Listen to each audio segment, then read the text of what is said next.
I love my little fishes as they swim about their home. I love my little fishes as they swim about their home. When the sunlight shines upon them and their colors begin to glow, I am drawn into a world where my heart longs to go. I imagine scenes of beauty and feel the warmth of love. I love my little fishes as they swim about their home. I have traveled the world over, but never found a peace that comes from watching my fishes as they swim about their home. My heart is happy and I am content to sit and watch them swim. I will not be alone while these fishies are in my home. When the sunlight shines upon them and their colors begin to glow, I am drawn into a world where my heart longs to go. I imagine scenes of beauty and feel the warmth of love. I love my little fishes as they swim about their home.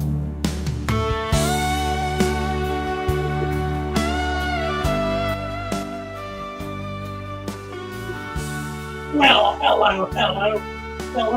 How are you all? Nice to be with you. Really great to be here. Wonderful to be here. I am so excited. And for no other reason than I get to be here with you. And my good friend, Dina. Hey, Father Fish.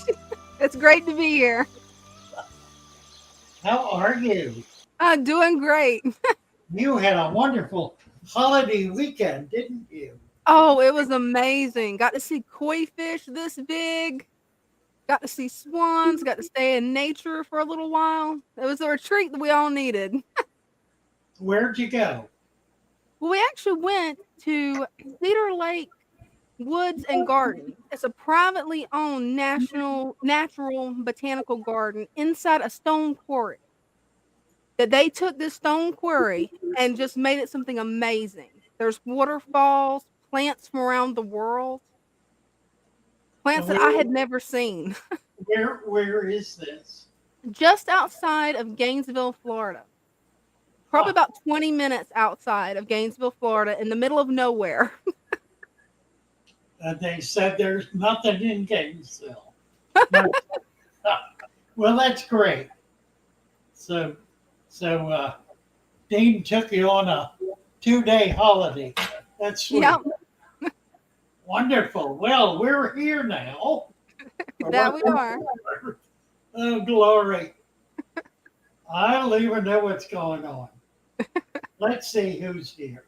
I guess that's as good a place as any to start. William Avery is with us all the time. William's over on Discord. He's holding forth there and helping out and doing everything he can to be as supportive as he can. We Love Gardening from Sydney, Australia is with us. W88KY. Tried to join the Discord, won't let me in. I'm saying, hey, concierge, hey, concierge. They'll get you in. They'll get you in. Victor C. Hello, Victor. Joey is here. Hi, Joey. William Armbruster, Adam Armbruster. Hi, Adam. Nice to have you with us. And Polar Bear, Kimco Super 9 Polar Bear. And X-Pup, who needs, it looks to me, let's see who all, we got a bunch of people here. Yeah, we do. who need brand new people who Mhm. need wrenches. Let's see. Let me start passing out some wrenches here. Get everybody get everybody turn blue. There's that. Who else? Weekly Xbox moderator. Robert Fabiano from Boston. He used to live in Boston. Oh, that's cool. I was in college there. I lived for how long? About 4 years, I guess.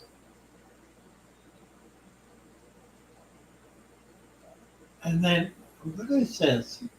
Oh, Xpuck is from York, the UK. Oh, okay. From the UK.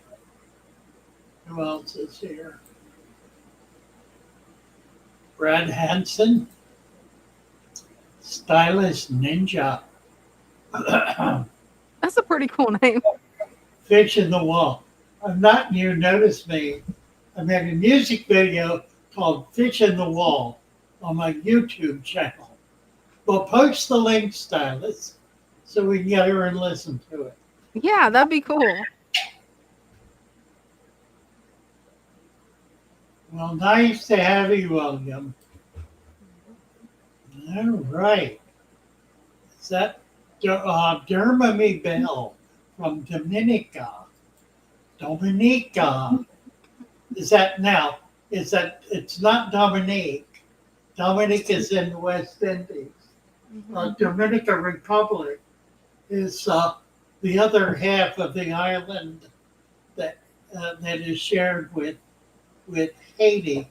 So I assume you're from Dominica Republic Mm-hmm. and not Dominique, which I think is spelled Dominica. I don't know. I Yeah, I'm not sure. need to make you a moderator. I've been to both. That's cool. Been You've diving. been just about all over the world, haven't you? No, just to the Caribbean. I've not been to Europe or the Far East. I've been to Canada, Mexico, Mm-hmm.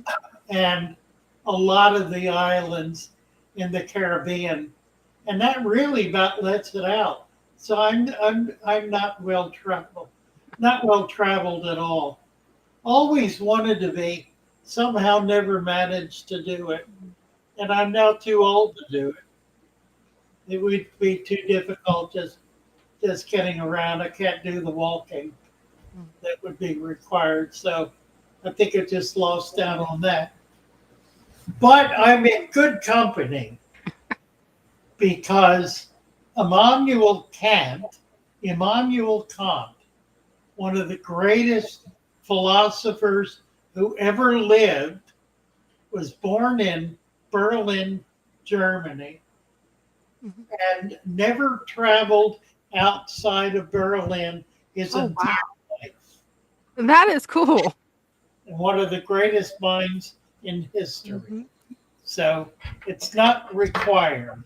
That's it. I love it. Because you've definitely traveled more than I have. Well, I've been up and down the East Coast, Mm-hmm. and I've never been to California. I've been as far as Hovenweek, which is the Four Corners area, and we went a little beyond that, but never got to Las Vegas. I've been all around the Gulf Coast. Never been to Washington State. Have been in Canada, but East Canada, all the way up Nova Scotia. Oh, That was, wow. so kind of selective traveling, I Mm-hmm. guess. Derma Bell from the Caribbean. Oh, it looks like we got Adam waiting. I wonder why it quit pinging. Because They that should offered have him a been a train ping ticket sound. to Paris. He said, I can't. That's right. Right. Garbar said California, one of the most beautiful garbage dumps around. I know, isn't it tragic? Need to tell Sharon Stone traveling doesn't make you smart. Really. So Adam is here. Hmm. What is Adam? Oh, Wow. Beautiful pond. Oh, look at the pond. Whoa. Look at the pond. Hey, everybody. Hello, Wow. hello. Looking good. Look at I'm this. trying to make my camera. I'm trying to get my camera to cooperate. I don't know. You got it? Okay, so I think it's pond progress because it's not done because of the double hurricanes. We still have some leakage, but this is the bottom. And then if I go this way, we're going to go up the waterfall Oh, isn't that impressive? Yes, it all the is. way, and then into here. Am I doing this right? Yeah, into there. That's the bog. Wow.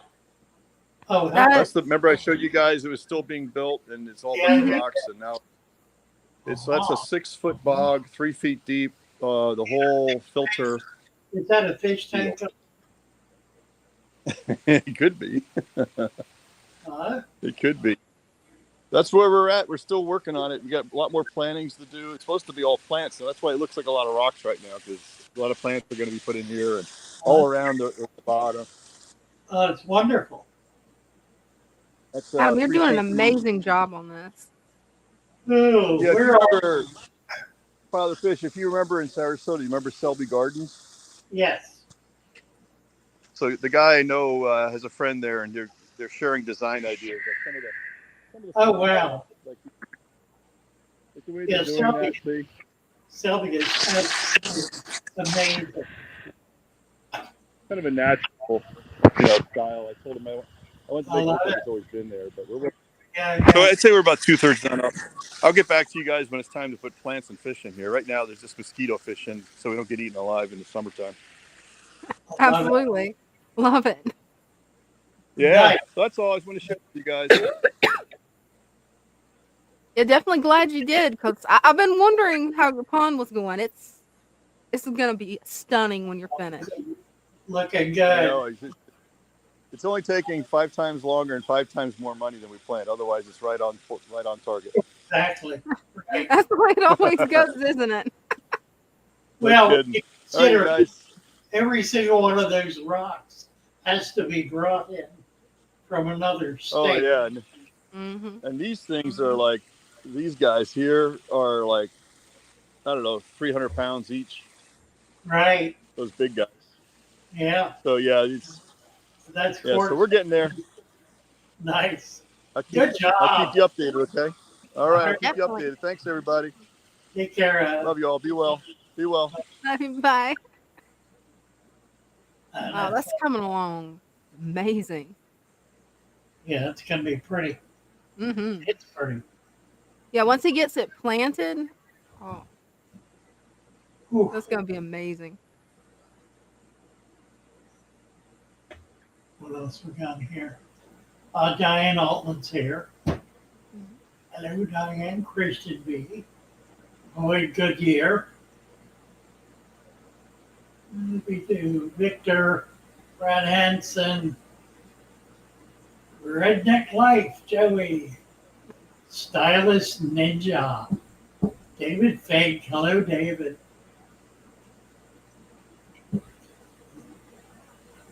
Richard Simpson from Youngstown, Ohio. Dermot Mabel from Dominica, Kimco, Fish Found Lake. Oh, dear. Yep. France is here from St. Lucia.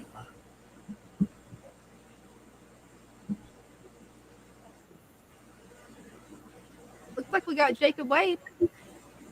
Looks like Think so. St. Peter Ferguson. Let's see what Jacob's up to. Hey, Jacob. Hey, how are Hey. you guys doing? Good. How are you? Good. My jungle valve's over 7 foot, all natural. Wow. Isn't that amazing? I It know. is. I talked to the guy at the store. He said he could never get it past 6.2, almost like 6 and a quarter, and that was using fertilizer with it. And Yeah, I'm all natural.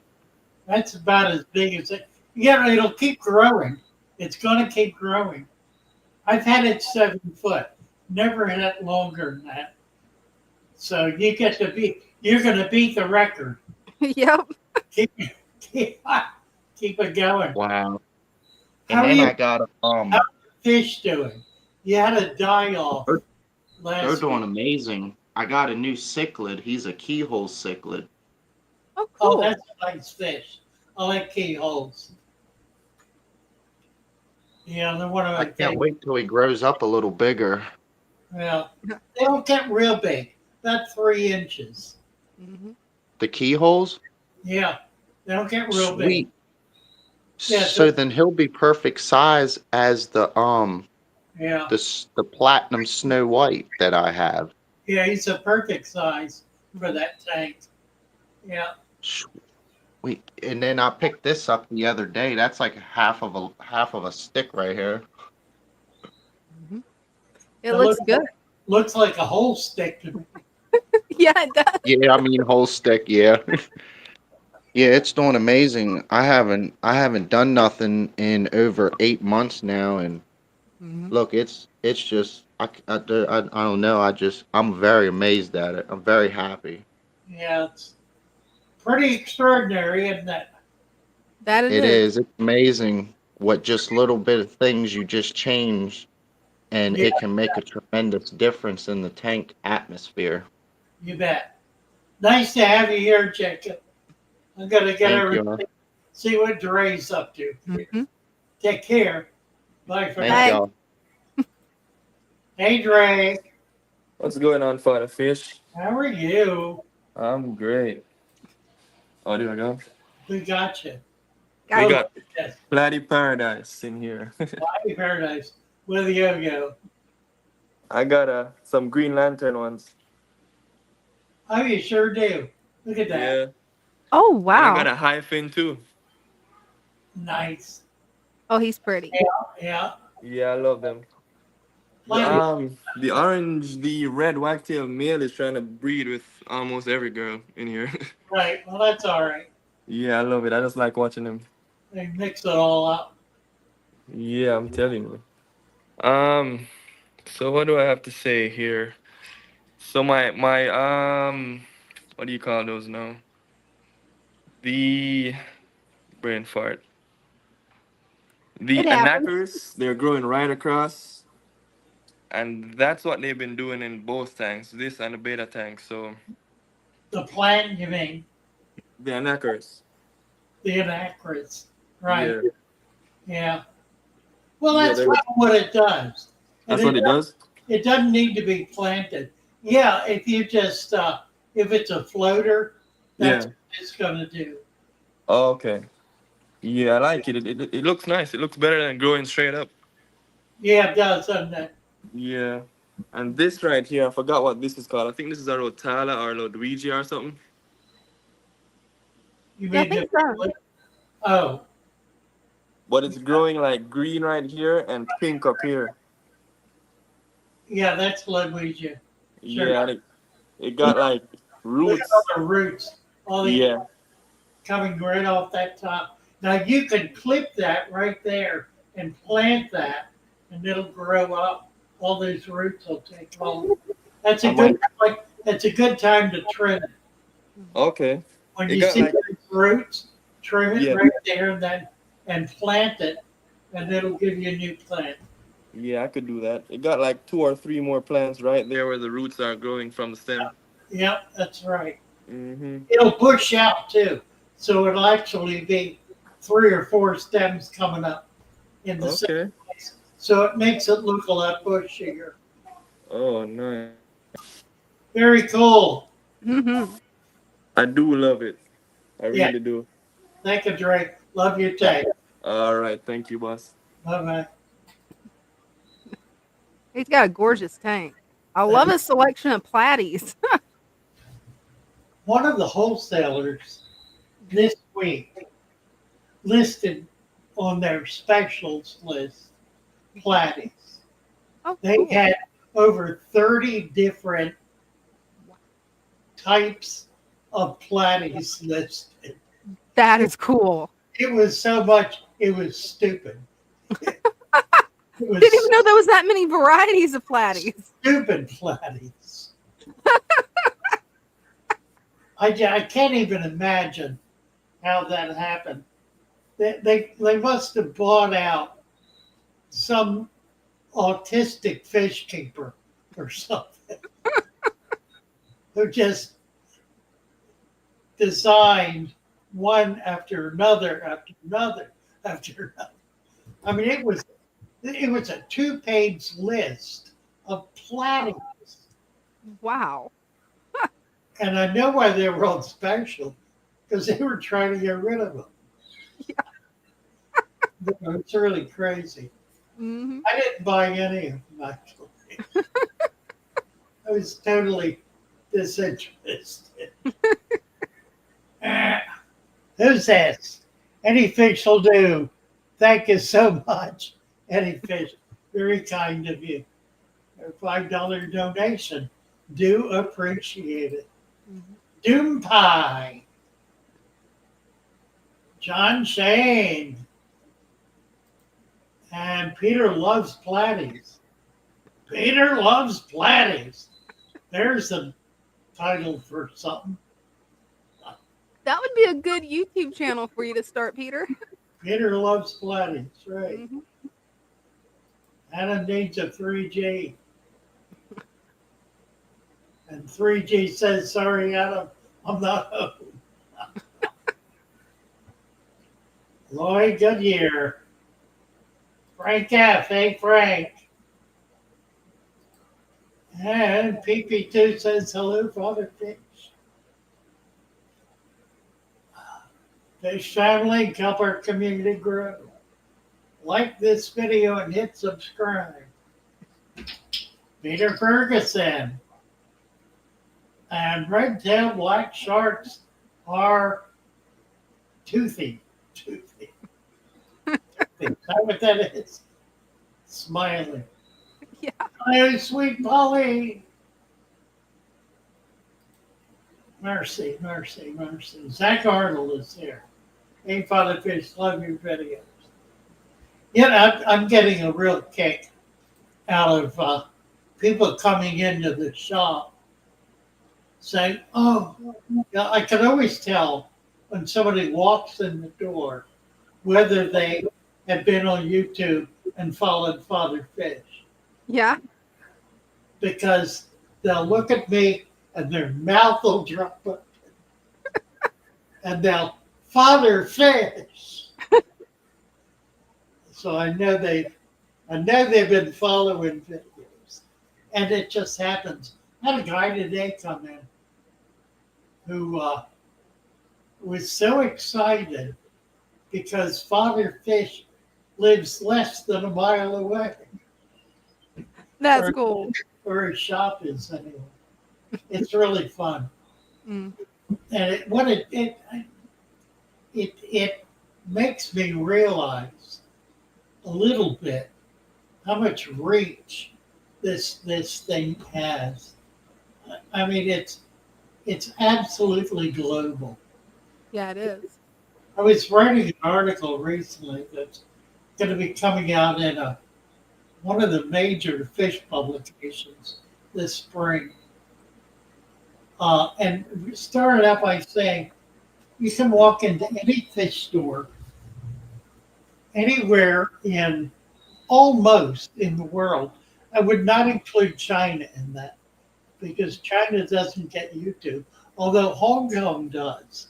I've had people in touch from Hong Kong, but not the rest of China. Mhm. Almost anywhere in the world where there's a fish store, you can go in there and at some time during the day, somebody is going to get into a discussion about Father Fish. Yep, It's absolutely uncanny. it is. I hear it all the time. And it makes my heart glow. Right? It It is, should. it is such a kick. You know, I look at YouTube today compared to I was talking to somebody today about this. They were talking about how many people on YouTube are doing dirted tanks. And I said 5 years ago, nobody was. I was the only one. And it just had it's been like it's been like a revolution. It's just taken It hold. has. And there are people who I was thinking about this too. There are people who grumps who will say, "Well, not the only way to keep fish." Well, duh. Who said it was exactly? I happen to believe it's the best, Same here. but that's my opinion. Mhm. Am I entitled to my opinion or not? Absolutely. Apparently not. Uh, you can't go by idiots. Funny stuff. Not the only way to keep fish. Yeah, we've seen some other ways to keep fish, Mhm. right? Mhm. Well, I like my fish in a bare tank with maybe an inch of gravel. I like it like that. I know people who like the weirdest thing. Yeah. The weirdest thing. It's a What's fish. the weirdest? The weird. What's the weirdest thing? Yeah. Oh, well, I think of things like hamburger cheese, which smells like rotten flesh. That sounds horrible. It's the most disgusting thing, you know. But when I was a kid, my grandmother, my my father's mother, Mhm. and my father's father, they were they were Epicureans. Mhm. My father's father particularly, James Blaine. James was James was probably the most remarkable man I've ever known. He stood about 5'6", weighed about maybe 90 pounds. He was he had been deaf, totally deaf since early childhood. Oh Uh, wow. it was born in when was he born? He was born in about 1895. And as a young child, he got rheumatic fever Mm. and it left him deaf. Now, he was old enough that he had learned how to talk. Mhm. He was 4 or 5 years old, but he never did talk after that. He, he was born right down here where I am on the eastern shore of Maryland, Mhm. um, in a little town called Crapo, Crapo. Crapo, it's a spit of land that goes out into the bay. A little village that has maybe 100 homes, probably not that many, but a graveyard that is 300 years old, Wow. with graves going back that far. He was a Foxwell. Anyway, to get to the Epicurean thing, um, he married a woman who was also deaf. They met at the Maryland School for the Deaf. And right out of high school, they got married, moved to Baltimore, and he got a job working as a printer. They used to teach these kids, deaf kids, how to print. Mhm. And he ran a printing press. It was a monster. He showed it to me once. It was the size of this room, a monstrous machine. That'd be amazing to see. He ran that printer for 70 years. Wow. 60 years. For 60 years. He retired at, I think, 75. He could touch the machine and know exactly what it was doing. Now, he was functionally illiterate, really could read and write, but he set type. Letter by letter, he set type. And he never made a mistake. They never caught him on a mistake because he duplicated exactly what was on that sheet of paper. Yeah. If it was there, it showed up on the type press, and it was full type, which meant you picked each letter out, put it in place, hammered it down to get it level, put it on the press, and ran it through, and made whatever you were printing. It was a small jobs press. Made cards, letters, stationery, flyers, that kind of thing. It wasn't a big newspaper press. It was a job press, but a big one, an old one mostly. The press was over 100 years old.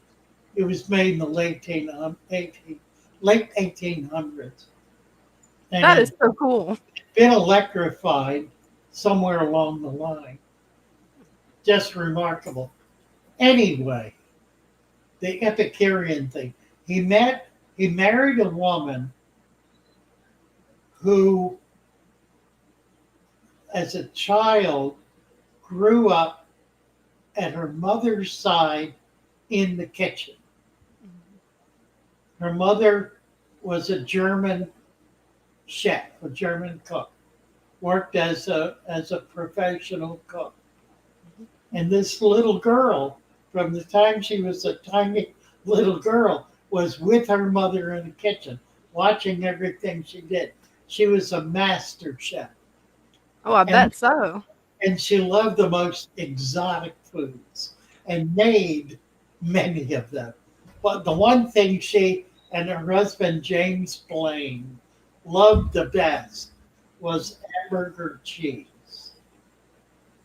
Stinky, smelly, gross cheese. Ooh. Yeah, I've never heard of hamburger cheese before. I got to smell it once. I don't even know where you get it.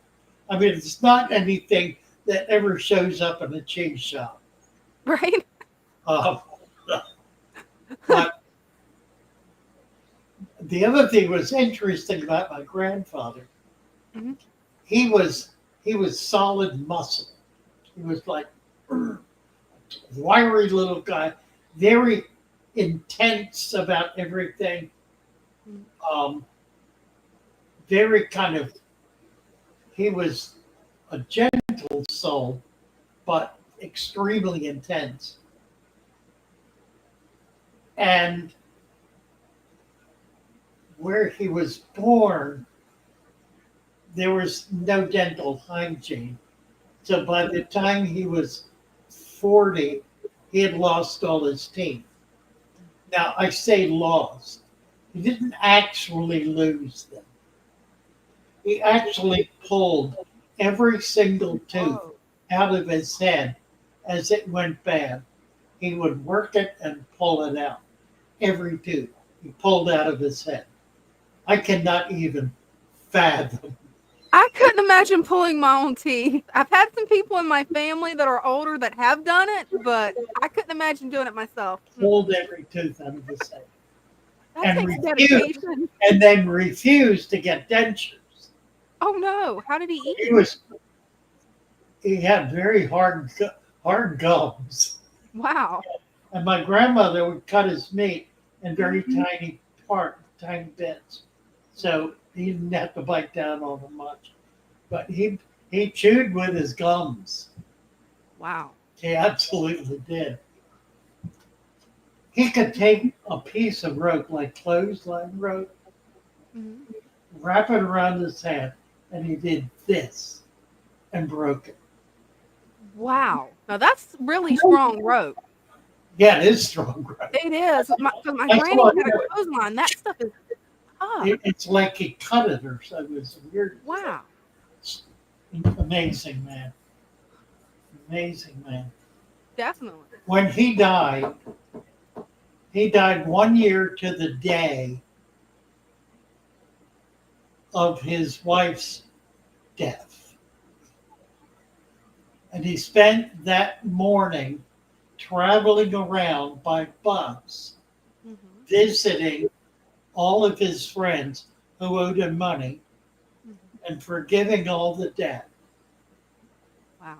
Went to the church and prayed, came home, took out all of his important papers, laid them out on the bed, laid down, and died. It's like He he was knew he was going to die. he decided that's when he was going to die. He made that choice to die.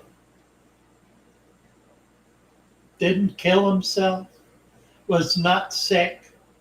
He simply had decided that was going to be the last day of his life. And they got everything in order so that when he died, there wouldn't be any difficulty with anything. Laid down and died. Wow, Amazing, that's impressive. amazing. And my father was much like him. Mhm. I didn't take after either one of them.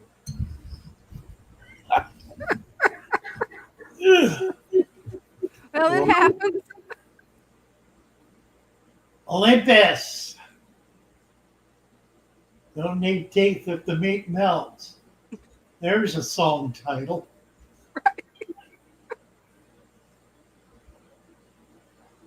That'd be more like a ballad. Probably, yeah. You don't need teeth down in the holler. Don't need teeth. Don't need teeth.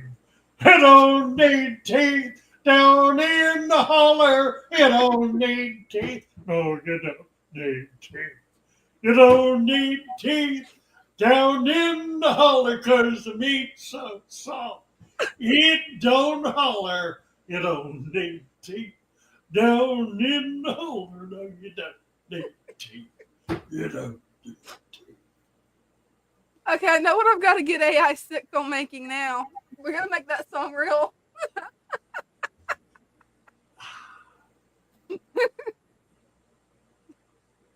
Creatures of the maroon. Father Fish love your videos. Need to give you a wrench there. And moderator. You got it. You know what's funny? What? What's interesting? I think the reason actually I've had a lot of people ask me why I do this, why I give everybody a wrench. Hmm. I've never told the truth. I've been lying about it ever since. No, Okay, what's the real reason? I say things like, well, we want everybody to be equal. Everybody gets to be a member of the party. All this la stuff. That ain't that. I remember way back when there were one or two people who were moderators for all the live streams. They were the go-to mods. And if you got them, you were golden. Except they ran things the way they wanted to run things. Mm. And at one point I irritated the hell out of them by saying something that both of them didn't like a whole lot. And they both left. Mm. Boom, gone. I made some crack about woke or something with what it was. I think this is pre-woke, but same idea. Yeah. So I just said right then and there, you know what?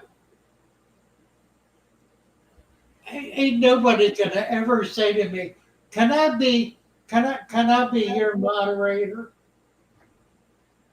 Because I'm gonna make everybody moderator. Everybody gets to moderate everybody. Everybody's got as much authority as everybody else does, except me. Mm-hmm. I got all of the authority. Mm-hmm. You got part of the authority. You all share that. Just do what you want to do with it. Mm-hmm. And it just it keeps the playing field level. So some people have said, "Well, don't you get in trouble?" Man, you can't cross the line here because somebody will be on your butt before you put the period together. It don't hold up. Mm-hmm. Nothing holds up. Mm-hmm. So it actually works out real well. Meat. The Reds are too much power for me. That's all right. Try abusing it. See what happens.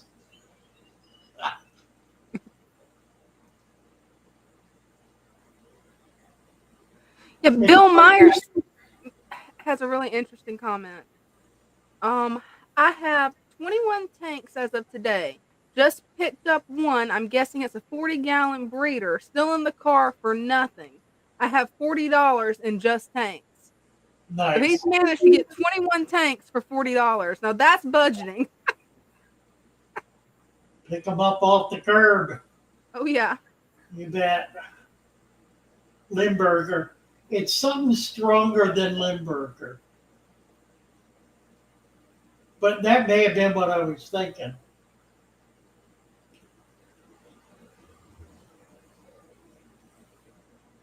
Yeah, Limburger is pretty powerful stuff. Yeah, I I've like never tried that. I've tried blue cheese. That's the most stinkiest cheese I've tried so far was blue cheese. I like blue cheese. Bill Myers said interesting. He said I like the ranch because you can see everyone's channel and you can have additional information.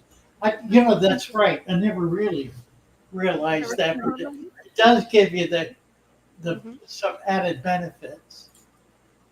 Mhm. Well, bio folks just committed a major faux pas. He got here at 6:15, and that was more than 10 minutes ago, and didn't say hi to everyone. Well, it's a little late now.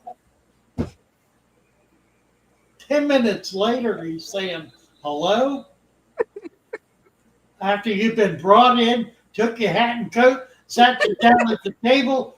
You've been sitting there eating for 5 minutes, and you're just getting around to say, "Oh, hi, everyone."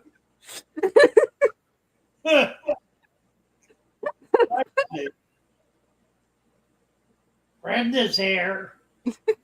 Hey, Brenda. Thought I heard somebody. Brenda's in the other room. She doesn't make herself known to be except here when she comes in, and she always gets in about 6:30 or so because she works at a craft store on the weekends. Mm-hmm. It's a kind of a glorified candle shop. It's really a candle crystal Reiki hippy dippy shop as well.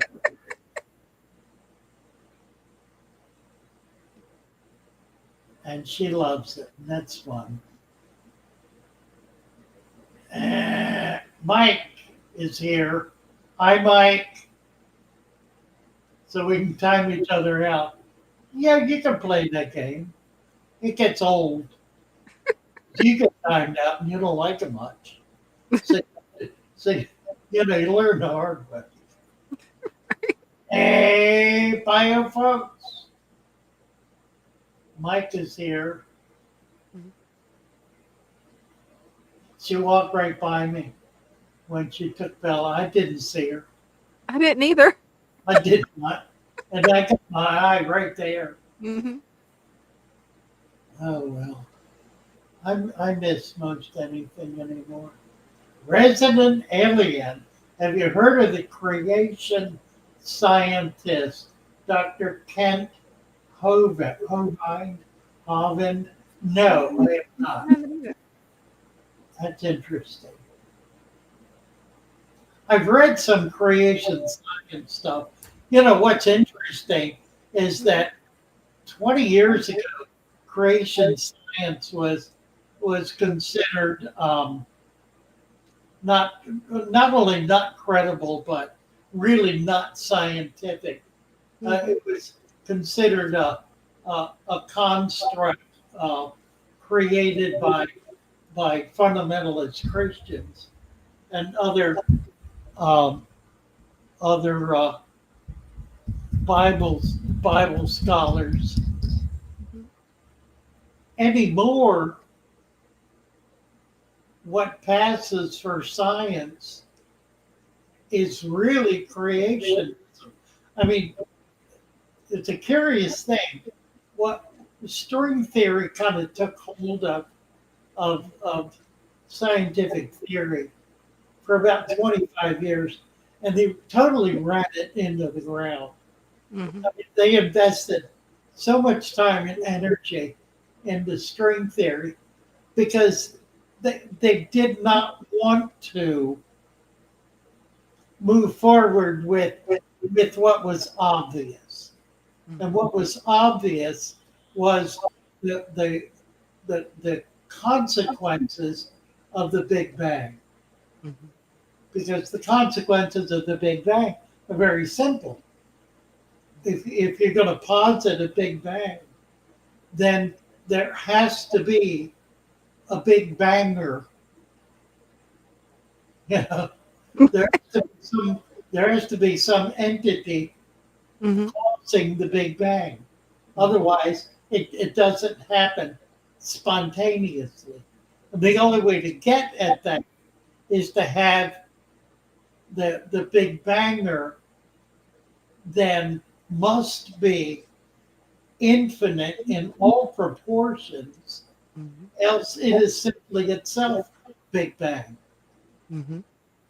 So it's Immanuel Kant. It's the uncaused cause. All of our universe is caused causes. Everything that exists is an effect of a cause. Mhm. Everything is caused, except for the initial thing, Mhm. which is caused by that which itself is not caused. Mhm. And that can only have one name.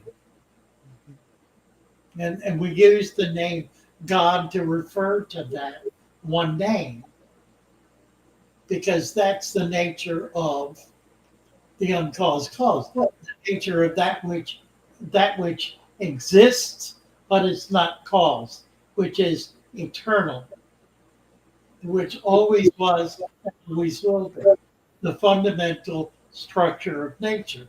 Now, curiously, as astrophysicists and biological scientists have gone down the line with this, what they've come to understand is that the presence of this uncaused cause is known to all living creatures and probably all non living entities Mhm. very directly and very personally as consciousness. Consciousness, the awareness of, whether it's the awareness of self or the awareness of other, the the experience of awareness is absolutely universal. And not just universal, but infinitely universal. So it is, awareness is the presence of God among us. Now that's really interesting. I never thought of it that way. We That's know we know God simply by knowing. mm, The very act of knowing is to be in harmony in the presence and the awareness of God. So here's the thing. We are not asked by God to be godly that we may be joined with Him in some other aspect of His universe. We are asked by Him to be godly that He may come and dwell with us. The kingdom of God is here and now. And it is among us, it is in us, it is with us, and we need but acknowledge it. And how do we do that? With a little square box that we put dirt and sand and water in and fill with fish and plants and microfauna and sit back and watch creation create. Watch nature naturate. Watch existence perpetuate itself before our eyes. It is the presence of the miracle of existence. That is the fascination, that is the joy, that is the celebration of this hobby. And frankly, it's nothing else. It's nothing else. The hobbyist who has 6 big fish in a beer tank is experiencing the same thing as those of us who do a million different varieties of microfauna, fish, plants, dirt, water, the whole schlemiel in our 10-gallon fish tank. It's all the same thing.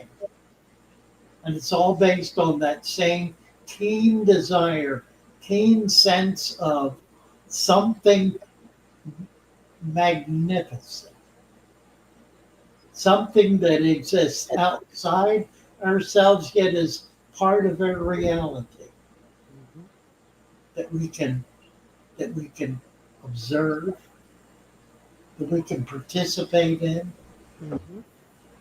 that we can take joy in, that we can sit before and be worshipful.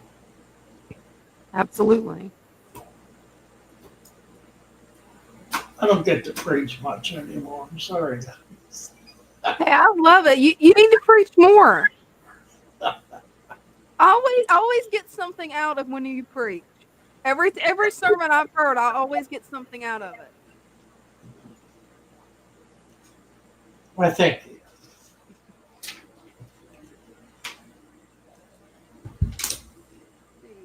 Uh, what else is going on here?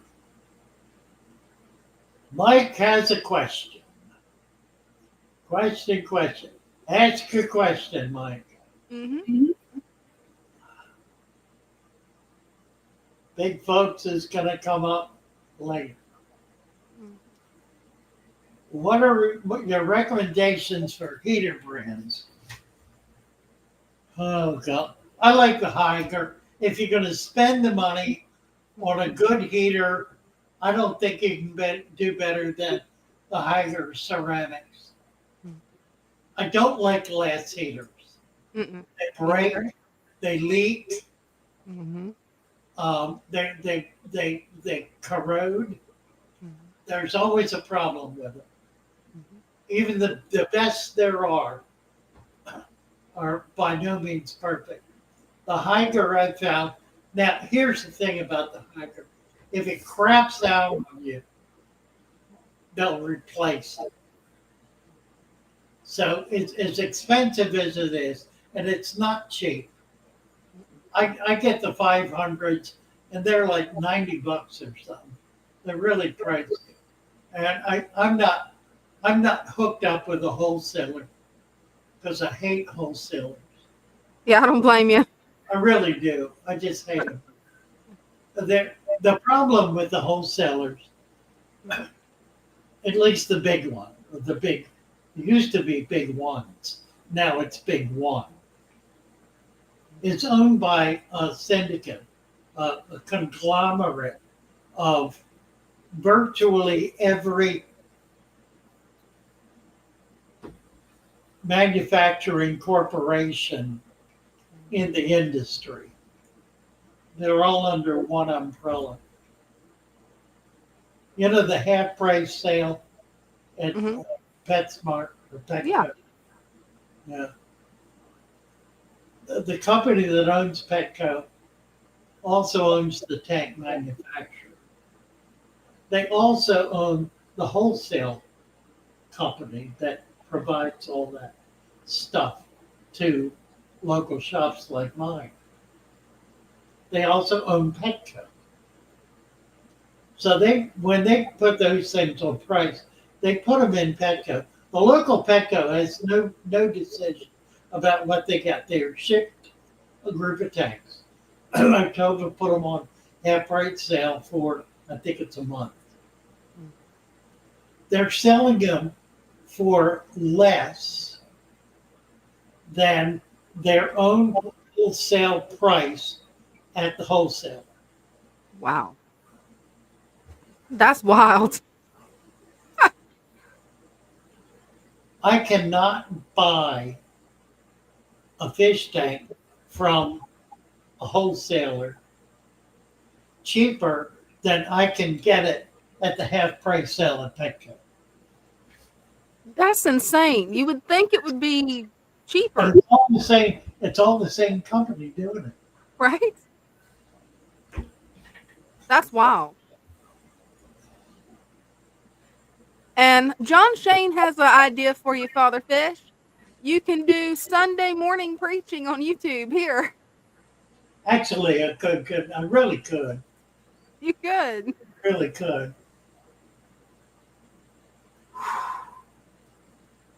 What I really want to do is I want to do a new channel. I haven't figured out how to do this yet.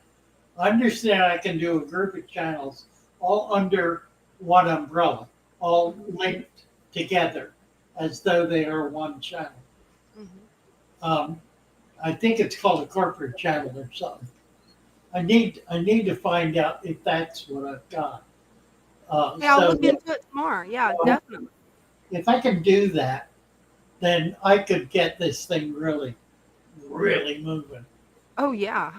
Christian says God is more believable than an entire universe exploding into existence. Something can't spring from nothing. It must be created. Well, and that's exactly what modern science has come to begrudgingly come to because the problem with the theory of evolution is that it doesn't explain beginnings. It only explains processes. And it's probably not a bad explanation for processes because We know that's true. We know things develop and flow into other things and in some sense become other things. I mean that's reasonable. The best studies have been done with corals. That the same genetic coral that exists in Australia looks completely different from the same genetic material, the same genetic coral, not 1,000 miles away in Indonesia. And yet the appearance of them is radically diverse.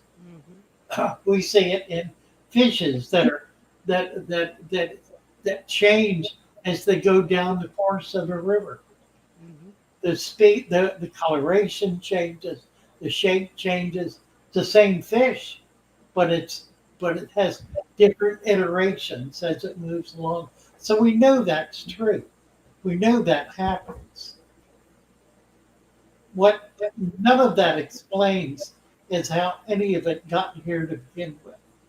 Right. And science is facing up to that reality.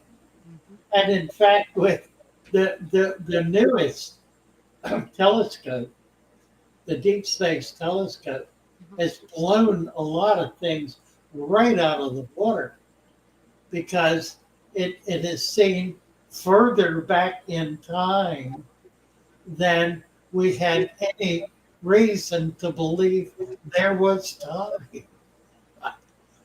We're seeing back beyond the Big Bang, where the Big Bang was supposed to be, according to our calculations. Well, what does that mean? It means our calculations were wrong. Right. Somebody left out a zero or didn't put a dot in the right place. Something.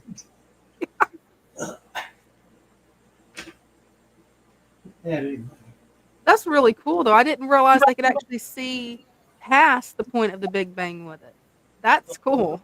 Olympus likes the Big Banger.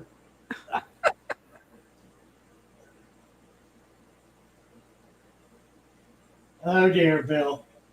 Yeah, that happens. You can get this little fish. See, just look at these. He's half an inch long. I mean, how big can it get? He's a little tiny fish. You can put him in your tank. Not a problem. He'll be fine in your tank. You just take him out of him. You'll be happy with him. He'll be perfect. So you take him out and you put him in your tank. And it's doing fine. Wow. I was right. It's gorgeous. Look at this. Hey, Matilda, look at this fish. That's really a pretty fish. And look, it ain't big. It ain't doing nothing. It's happy and getting along. And then a week goes by and you're feeding it every day. Boy, it sure is growing. Look at him. He's bigger than the other ones now. Look at that. Look how much he's growing. Wow. That's a healthy fish, he is. Healthy fish. Then a week or two later, Matilda, there's something wrong with all these fish here. Look at that. They ain't growing. Look at this. It's grown. He's okay. These other, they ain't growing. There's something wrong with you. I got to do something about this. I don't know what to do with you. How do we get them? A month later. Oh, no. Matilda, look at him. He's got a tail sticking out of his mouth there. Right. Look at that. He ate that little fish there. Look at he ate him. Must have been dead. I mean, how could he eat him? They weren't dead. Oh no. Oh no. Matilda, he just chased that little fish in the water and he grabbed it, snatched it, swallowed it. He swallowed it. He swallowed it, holding it. It's gone. It's down his throat. He swallowed it whole. Matilda, we got a killer fish, Matilda. By this time, the fish is 6 inches long. Everything else is 1 inch, and it's just being gobbled up. Oh yeah. So he takes them on back. This is 2 months later. This little half inch is now 6 inches. This that fish you told me wasn't gonna get big. Oh, that ain't that fish. That fish I saw you was that big. That fish is that big. I didn't say fish. Besides, I don't take fish back. It's your fish. It's on you. I don't know. What do I do with this? I can't kill it. Day later. Huh, Matilda? What's that was really good. That was a nice dinner, Matilda. What was that you fed me, Matilda? I don't want to know. What do you mean, Matilda? What do you mean, I don't want to know? Oh, maybe I do. I don't think he wants to know. No. Right. That's too funny. Keeps asking, he has a question. He has a problem with gas. Gas. Mike's got a problem with gas. I'm not sure what kind of gas. I think it's by gas in his tank. He has This is Mike Hawkins. Mike T. Mike T. Yeah, he's mentioned a couple times he's got gas. He's asking what to do. Brenda says Mike T's got a gas problem. Mike T. Where is he at? All the way at the bottom. Yeah, he just did the Daddy, last I got him. Question. He says, question, Daddy. Scooby-Doo. I need to know more about this. All right, Mike. You have my full attention. Lay it on me.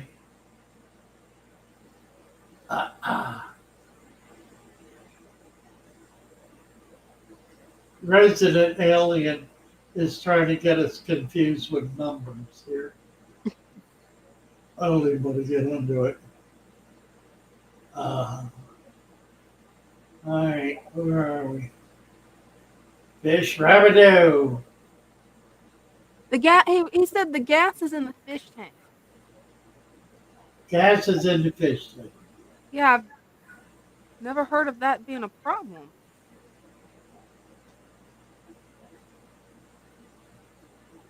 Is there a way you can come up and show us, Mike T? Show us your fish tank? And Paul was evolved from sea monkeys. I believe that's true. You ever met Paul? I believe that's true. We got a lot of different species here. You do know that, guys. You're clear. Everybody. A lot of different species here.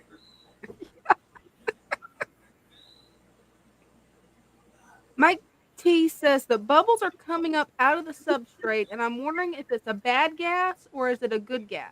Give me a timestamp. Oh, okay. Timestamp is 6:51. All right, I know about this. I know. I got this one.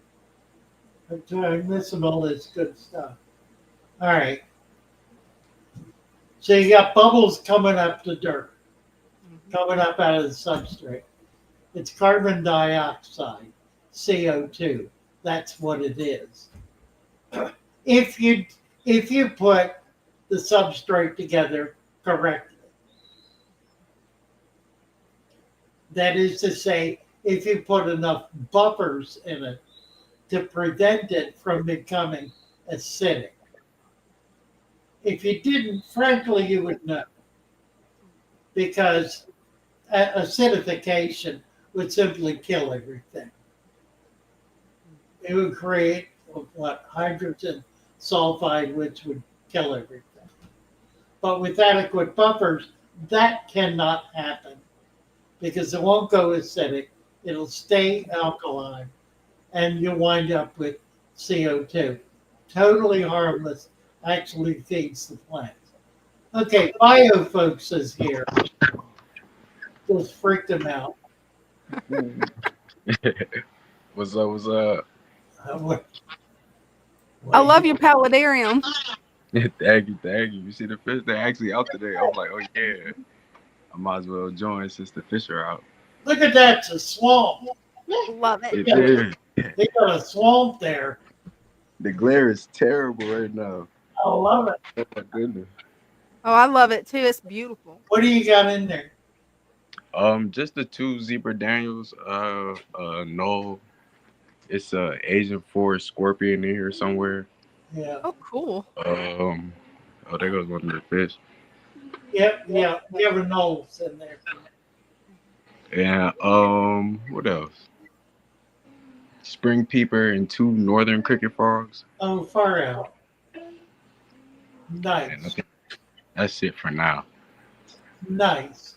Have you been catching them or buying them? I've bought in everything except for when the bugs start going in this summer. Okay. Cool. Where do you live? Where do you live? I'm in Fredericksburg, Virginia. You're gonna be able to get out and catch a lot of stuff this spring. Yeah, you will. Yeah, you'll be able to get salamanders, Right, frogs. right. Yeah, you'll be a lot of cool stuff. I don't And know if you'll see the lizard on the tree. Probably not. really nice. Yeah, What's it is. wrong, girl? Your popsicle cold? How old? You gonna She, put it in? she is Oh my goodness. she's 11 months now. 11 months. Mhm. Oh, look at you. Aw, so cute. Look at you. You don't want it no more. But yeah, Yeah. Great. here you go. Nice fire, folks. Thank you. I No love problem. No problem. You have a good one. it. Bye bye. You Nice. too. And Mike Hawkins has a question. What plants do goldfish not eat? Because I know that you've got a planted pond right there at the shop. Which plants do you put in that pond with the goldfish? Because he says he wants to keep a goldfish, but he's afraid they'll eat the plant. Here's the secret to keeping plants with fish eating plants, with plant eating fish, is they have more technique. I have in my pond about 40 koi and goldfish between 2 and 8, 10 inches. I've got a dozen large sword plants in it and a lot of little ones. They occasionally have got pulled up, but more often than not, they're left alone. What typically happens in a tank with big fish and plants is they will begin to nibble at the edges of a plant. And once they break through that surface, it's like they get down to the good stuff. It becomes more succulent. They're actually into the flesh of the plant, the innards of the plant, if you will. And so they'll all chew on that. They'll all eat that. And they'll eat that one plant down to the nub. Might take a week, might take days. But they won't work on anything else because that's the one that's got their attention. That's the one that's the tastiest and the best one to eat. Mm-hmm. So at the end of a week, when that's gone, you replace it. The light's still on. Do you want me to show it? What? Oh yeah, sure. Yeah, Brenda's going to show us the pond. Oh, that'd be awesome. So the reality is, it it's they I had the same thing happening in my African cichlid tank. I've got a lot of plants in it, and they're fine. But you'll notice if you look carefully, there'll be one plant that every fish that goes by takes a bite out of. Just one. Here we go. Hey, Don't talk. Don't talk. Don't talk. mhm. Turn the volume off. Just show us. Do it again.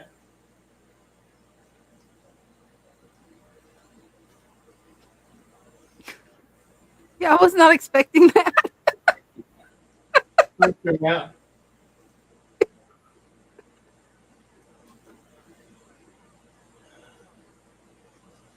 And Drake said the theory of evolution was created to go against scripture. Actually, it was certainly used that way. Um, I'm not convinced it was designed to do that, but it certainly became that very quickly. The Scopes trial being the case in point, in which evolution and the Bible were posited against each other in a court of law. Um, so it certainly became that. But that was a red herring because there's no conflict. What followed was some pretty good biblical scholarship, particularly viewing the first chapter of the book of Genesis, the creation story, in which the case was made, I thought convincingly, that that understanding that scripture was predicated on understanding the nature of time. And if you think about time time exists as a human construct. Yeah. It has no other reality. Here she is. She got the volume off. So Yep. we're looking at the pond. Let me see if we got it. Can we make it big screen? No, but that's all right. Yeah, we had a lot of floaters. We cleaned all the floaters out. Now we've got some ink in that pond. The temperature in there is about 72 degrees, and I'm not going to put a heater in it. So we've got a few fish with a few spots of ink, and I've treated it initially with salt, about 1 cup per 25 to 50 gallons. So not very much, but I'm increasing the dosage every other day as I see the parasite being retained on the fish. It's 2 or 3, very few fins of a few of the goldfish. I haven't seen it anywhere else but on them. Salt is used by fish farmers to cure ick because they can't afford to feed huge 10,000 gallon vats of fish. So they use salt, and the salt the salt system works very effectively, but it has to be built up slowly and gradually. So that's what's happening in here. Uh, there are no fish showing any signs of stress. There is no fish are being overwhelmed. The parasite has not exploded to the point where anything is covered in it. And we're providing salt as a way of being able to kill the zygote, the babies when they're born. It's an animal that when it reaches a certain size, it drops to the bottom and subdivides. It's an asexual um, um, kind of animal, kind of parasite. It subdivides into it divides into six. The what's it? 24860, 120, 256. It's like that kind of division. Divides to a given point, and then they all swim up and look for a host. With the salt, they can't tolerate it. It's a cold water parasite, but it only exists in fresh water. Does not exist in brackish water. So we're creating a very low brackish level in order to be able to control it, and we should be able to kill it. So once we get it straight, then we'll do some freshwater uh, incursions and see if we can't get the salinity down, and in the process get rid of a lot of the tannins that are in it. See if we can get it looking real clear. So that's where we're at currently with it. Show us some more tanks, Brenda. Yeah, that'd be awesome. This is a goby tank. More of their unusual hybrids are in here. Pancheks, green neons, albino congos. You can read for yourself. And then more of the same in here. These are 10-gallon tanks. Celebes half beaks in there. We try to have each tank with 5 or more species. Not all of them, but most of them. That's guppies. This is, come up tight on this one. This has some nice fish in it. Some tetras. It has, we found the source for female dwarf gouramis. So Oh, wow. we have some pairs of dwarf gouramis. There's a little frog swimming around. There are chromides in here. There are, what's a little dwarf gourami? Sunshine. And I don't know what else. There's a big school of green neons in here. This tank has dwarf cichlids mostly. Crebensis, there's some epistos, rams, there's a little shabunkin. Those are epistos. There is a one wiro, and I think a few small chocolates. There's a botilla. Don't know what kind of boutique, I think. This is sparkling gouramis, loaches, bleeding hearts, a lot of different things here. Candy tetras, sand loach, there are some loaches, bloodfin, a real mix. That's a good example of a very mixed tank. Rios, cories. We're loaded with cories right now. We've got about 10 different species of cory. You see all these are planted tanks. They're all deep upstream. Every one of these tanks you're looking at are 10-gallon tanks, with the exception of the big one, and that was a 40. We even have glow tetras. Gotta have glow tetras. You got a fish store, you gotta glow tetras. Otherwise, children will hate you. Right? They're angels. There were angels in here. I don't know what's in here now. We kept angels in here. I think we just started repopulating this tank. There's a biker in the back. Another good, that's a Simunkin, I think. And then the big tanks. This is a South American mostly. South American tank, but it has a few Ostronemus, which is the giant gourami. They're about 6 inches. Most of these guys are 2 to 3 inches. Electric blue carrots, 3 to 4 inches maybe. Nice tank. Yeah, it is. I'll be And right back.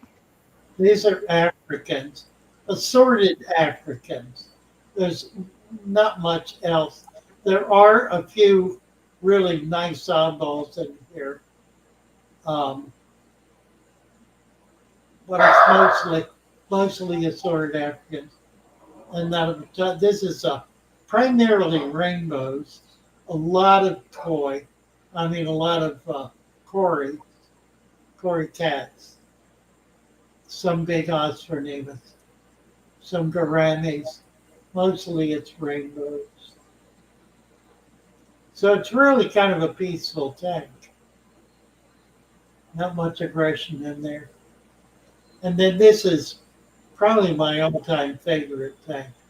It has plant-eating fish. These are some of the ultimate plant eaters. There are other plant eaters I will not keep. These I keep. These are Uaru amphicthoides. They're a South American cichlid. They're from the same water as the discus, and they're very, very similar to discus. They're redhead tapajos. Somebody brought in about 40 redhead tapajos. So that's what they are. This is mostly danios in this tank, about 5 or 6 different species of danio. All different kinds of danio. Platies. A few things mixed in with the platies. I don't remember what, frankly, but there's the list there. This is an interesting tank. It's got a pair of shell dwellers and a Tanganyika shell dwellers, along with some platies. Talk about mixed bag. I don't remember. Oh, this is sword, mostly swords in this tank. About 3 or 4 different species of sword, the live bearer. And then down here is a colony of convicts. These are the blue, whatever they're called, the pretty one, that were born here about 2 months ago. There's an arowana swimming around back there. That is cool. I don't know if he's getting enough to eat. We need to make sure. We'll probably need to pull him out, put him where we put him in there when those guys were small enough for him to eat. This is a geophagus tank primarily, but look right in the middle of this. You'll see those are hyphen swords. We've got a nice group of hyphen swords. They're big. They're about 3 inches, very colorful, and really a very, very pretty fish. About 5 or 6 different species of geophagus in here. Nice tank. That is one plant. That big bunch right there. Yeah, that's what I was just fisting to ask. One single plant. This tank has a lot of oddballs in it. A lot of rice fish. There are 2 or 3 species of rice fish in here, as well as some other nano fish. Mostly nanos. That's another platy tank. And I think there's something else in there, but I can't remember what it is we just put in that tank. Oh, yes, right there. The head standard pencil fish. Oh, that's cool. See them? Yeah, they're pretty neat. And then coming down, platies and who's the ones? What are they called? My brain. Congos, not Congos. This tank has some real exotics in it. Some of the exotic ceramics. It's a real mixed bag. There are endotetras in here, as well as some of the licorice ceramics. And this is Africans. There's some little tiny ones, smallish African cichlids that need to move up. We're just not quite ready to move them. So this tank is almost sitting on the floor. So it makes it difficult to sell our work because people can't see into it very well. It's a children's tank. We need kitty fish in it. Oh, And that's a good idea. we've got a couple of piranha in here. Can't Ooh, have piranha in Florida, but we can have piranha here. So you guys are lucky. there's some piranha, a couple of piranha in there. And then coming in here, this is our dragon tank. We've got dragons and pikers and eels and other just oddball monster type fish in here. Oh, that guy's cool. Ornate piker. And that's a knife fish. It's the some kind of funny what is it called? Clown. It's not a clown knife. I don't remember. You're not gonna. She's not gonna show us the actual models. This is a 40-gallon cube with mostly tetras and barbs in it. And then this is a 75 with oddball cichlids primarily. It's got a large pair of chocolate cichlids. Those are um, um, what are they called? Starry nights. Those are beautiful. Some Madagascar fish. Some ruby tetras. Ruby barbs, I mean, as opposed to rosy barbs. This tank is another 75. It's got more peaceful fish in it. Kissing gouramis, other gouramis, a lot of rainbows, some discus, angels, more serene fish, keyhole cichlids, that kind of stuff. Nice rainbows. Great color in this tank. The rainbows really, really perk up. And then this is the monster tank. So mostly Tanganyika, the Malawi cichlids, and some oddball Plecostomus, plus some Central Americans like that. Um,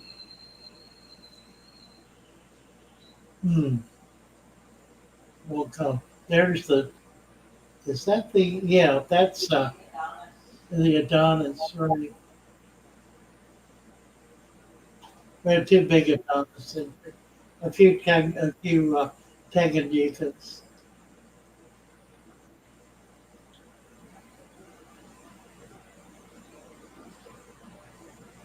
Those are some gorgeous fish.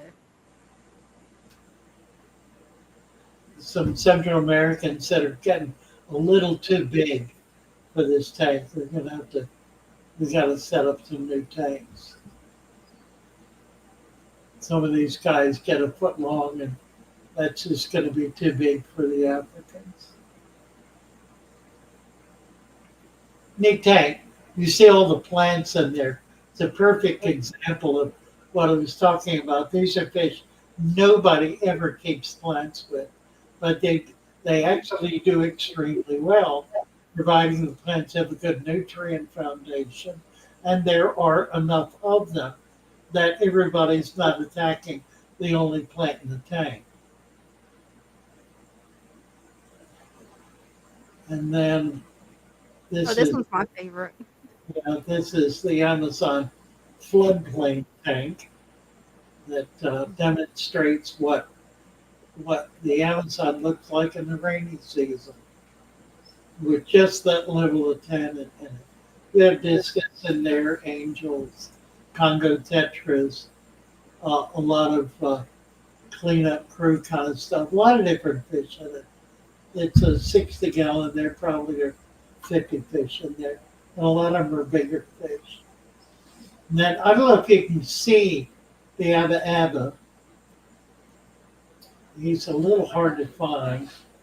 There he is. There he is. Look, he's moving around. Oh, wonderful. He's showing off. How cool is that? That's about a 1 foot Abba Abba.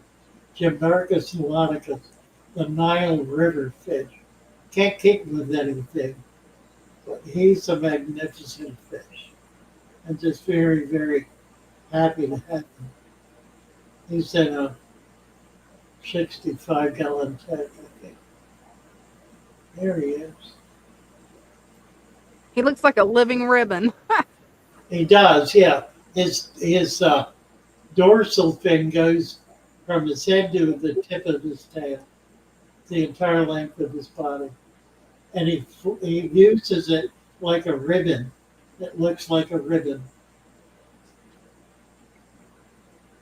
He can swim as fast backwards as he can forward. Oh no, that's interesting. Thank you, Brendan. Ah, very nice. Yeah, thanks, Brenda. Wonderful.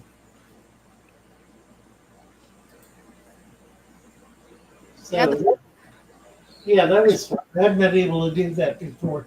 Mhm. Now, that's about half of what we have. The other thing we'll show you another time is all of our plant vats and brain vats and all of that stuff. That'll be fun. Yeah, by the way, Brenda, I got into a couple of the vats more deeply today, and they are loaded with macrofauna. Just loaded. I didn't see any Daphnia, but I saw a lot of what's the little fighting shrimp called? Hmm. What's The that?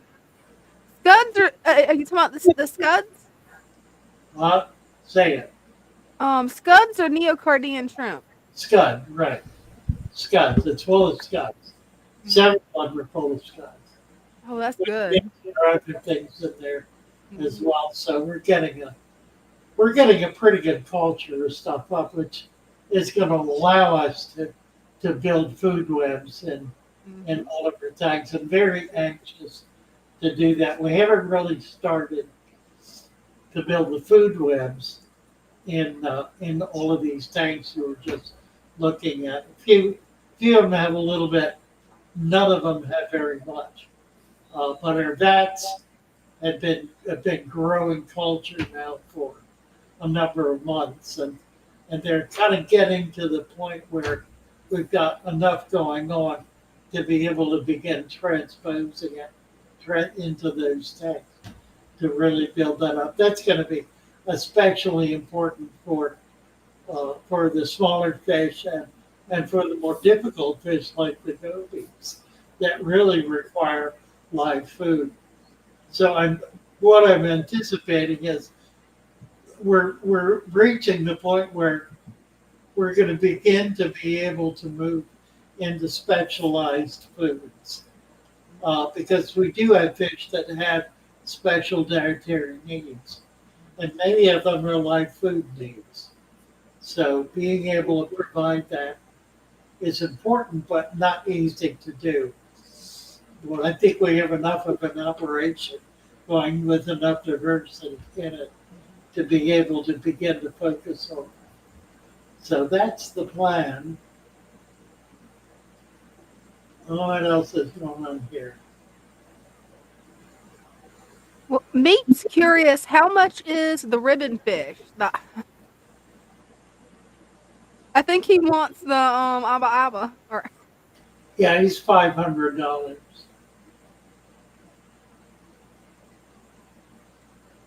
Jason Rideout asked, "FF, have you ever considered selling resurrection jar starter kit. You know, I did for a long time. And then I stopped doing it when Philip's Fish House got started because I wanted to support him. And he was frankly doing a better job. Um, what he's doing now is cultured um, material. He's not selling wild material. And that's what I was doing. I was selling wild culture. It's kind of a crapshoot because you don't always get anything. And sometimes it was wonderful. More often than not, it was. But there were times when you'd get just nothing. You know, all microscopic, no macroculture at all. And so it was not very interesting. So I just felt at the time that he could do a better job. I've got a couple of vats with a fair amount of leaf culture in it that's been molting for a number of months now. We've started taking it out and putting it in jars to see what we have. What I might do is transpose scuds and some other bugs into those and see how they do. If we can get that going, then I may start providing live wild culture again. I kind of would like to do it. There has been a fair amount of interest in it. Darbar is here, and he's Hey. outside. What are you doing? What you got? He's got a tank. Oh, Oh, it's metal. It's a metaframe. Look at that. What size? a metal frame. I don't know. I think it's probably How like wide is it?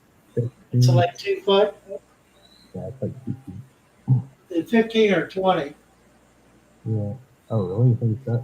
Oh, it's wonderful.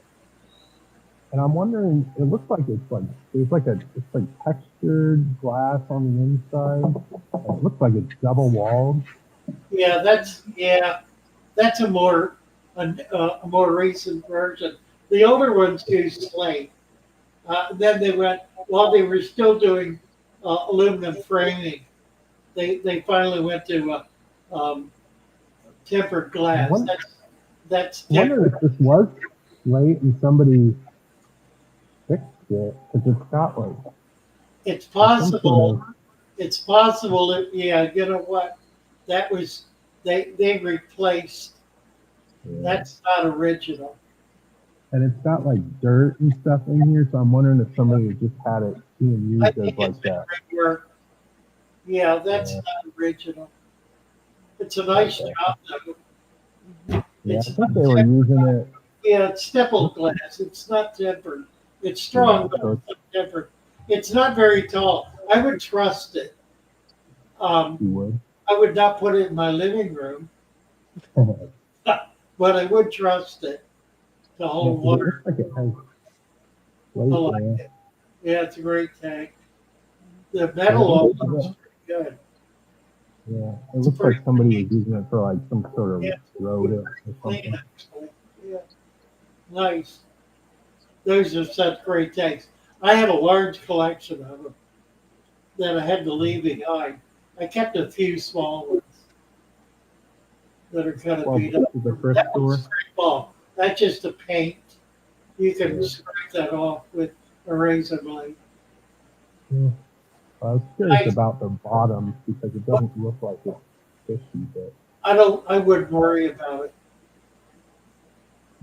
Put water in it where it sits and see how it does. Mm-hmm. it'll freeze. Just fill it up and let's see if it holds water. It's a fish room tank. Yeah. Yeah. Basically, Yeah, nice. What'd you pay for it? $18. Wow, that ain't bad. Hard to beat. Wow. Hard to beat. Yeah. Nice. Yeah. Well, I'll keep you updated. I like it. Yeah, 15. I think it's a 15. Might be a 10. Looks like a 15. Yeah, I'll have to put it next to a 10 and see how it compares. Neat. Good catch. Yeah. All right. Have a great night. Thanks, Thank you. Darwin. That is really neat. I've never seen a metal fish tank for sale. He got lucky. Oh, well, that's all there were Mhm. for years. That's all the original tanks were metal frame. They were initially steel, uh, and then they finally developed aluminum, Mhm. extruded aluminum. Well, that was back in the 40s and 50s. That was after the war, I think. I don't think there were any metal frame or aluminum frame before the war. They were all steel frame. Oh, Irishman wants to know, Father Fish, how long have you been in business?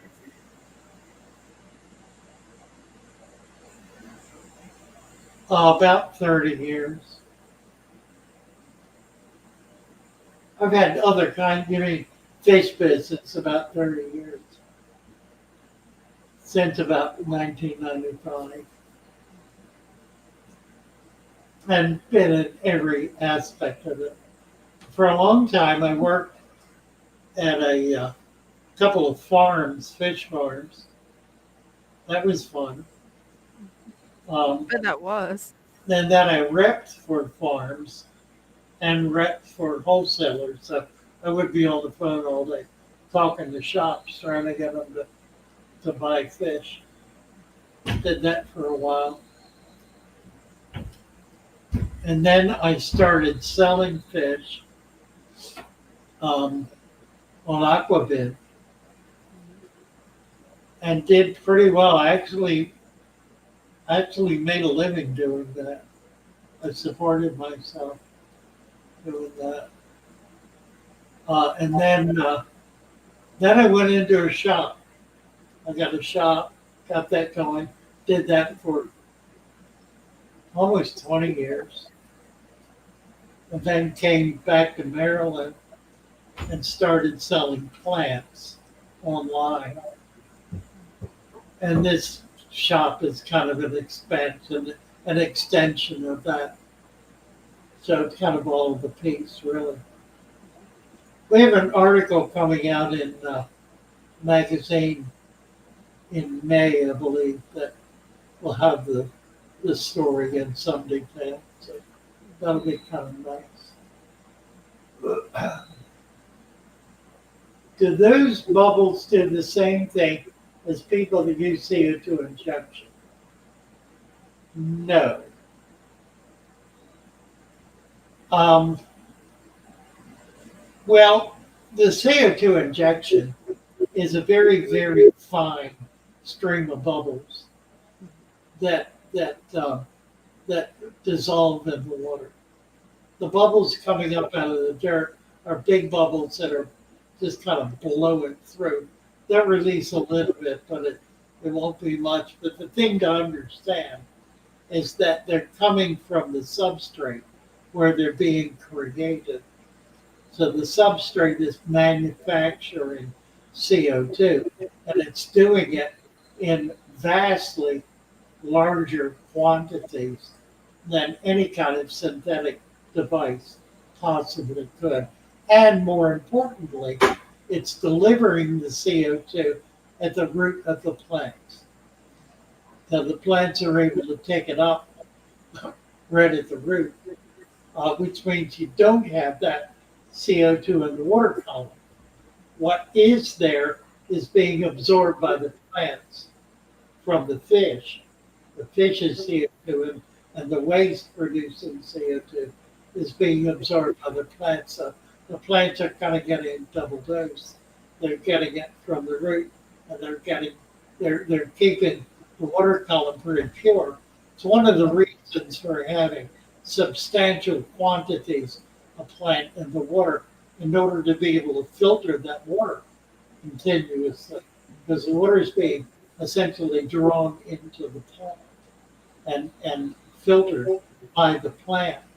So if you have a large quantity of plants, you're going to have very, very pure water.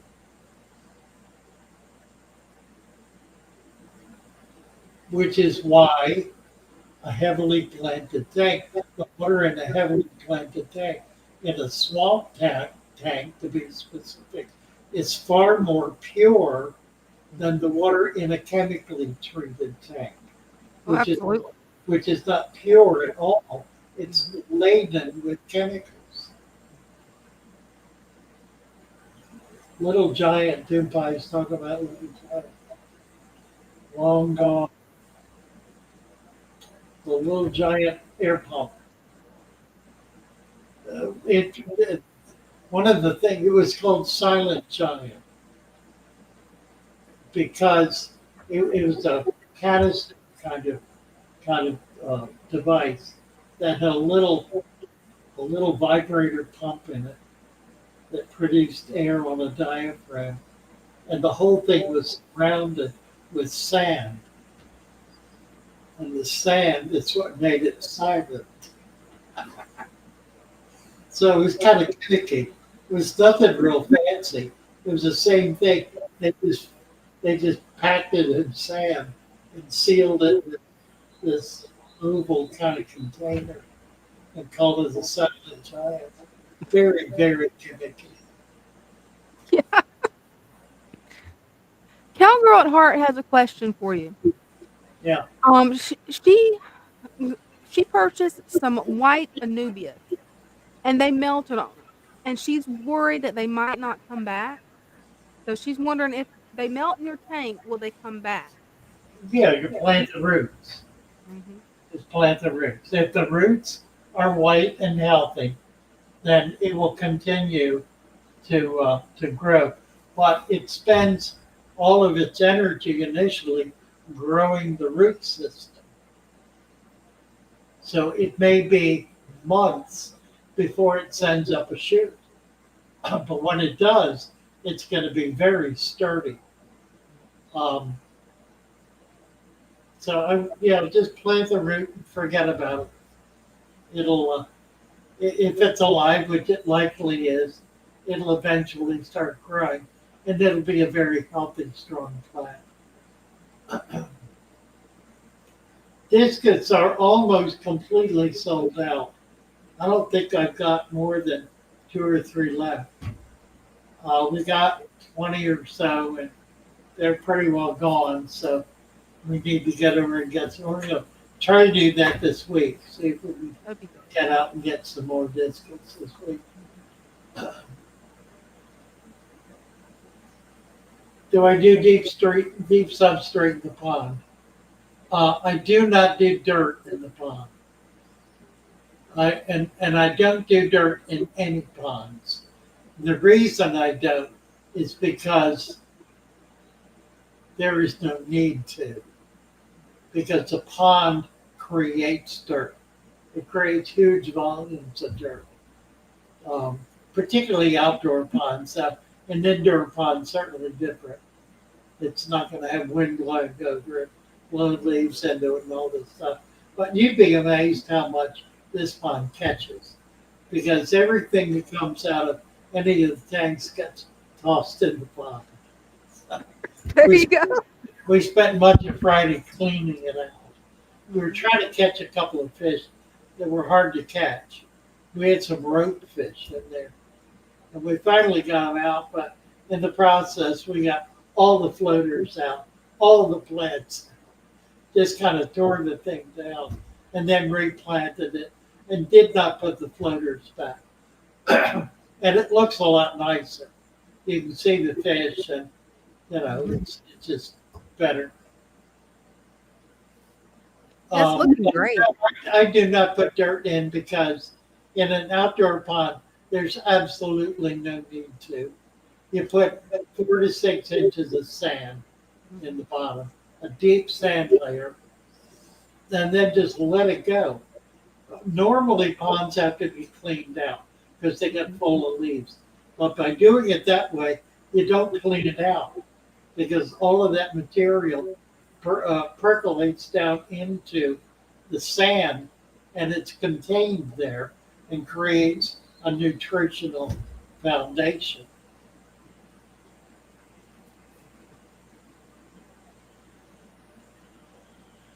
Good question. Mm-hmm.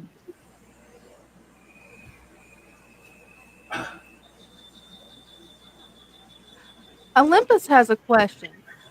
FF, can a single discus be added to a 40 breeder community tank?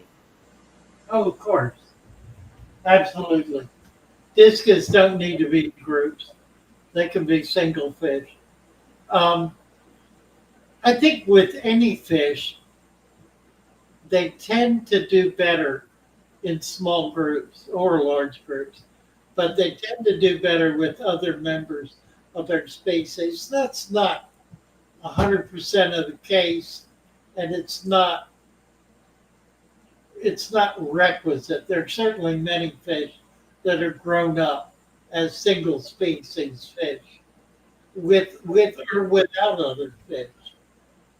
So it's fish, it seemed to me, really don't have the kind of emotional life that animals do. They're a very unique species of animal that are more dissimilar than similar to mammals, for example, which would be the normal kind of comparison we would make. They're more closely related to reptiles, frogs, snakes, lizards, turtles. They're in that classification of animal as opposed to mice and hamsters and rabbits and dogs and cats and people. They're much less like that than they are like the former. So they function in a different way. They're more a predator prey kind of animal. They're much more predator prey oriented, particularly fish. Fish, fish exist as prey or as predator. When they're young, they're all prey. Even if they're predating, they're still prey. And it takes a fish becoming quite old and large to stop being prey. Um, and there are some, and they behave accordingly. By and large, fish are they exist to avoid being eaten Mm-hmm. until they're eaten, and then they cease to avoid it. But it's the nature of fish to be eaten by other fish. Mm-hmm. I mean, that is the nature of the fish. And if you look at the populations that are born to species, particularly the species that are most heavily um, uh, eaten by other fish, their numbers are astounding. If they were not eaten, they would crash the population of fish in the sea because there would be in numbers too vast to be able to allow anything else to exist. Mm-hmm. So they depend on predation for their very survival. If they are not eaten in substantial number, then they will disappear because they will crash the system and themselves in the process.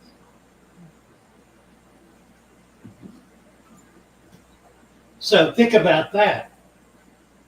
Think about living as an animal that needs to be consumed by other animals for its survival.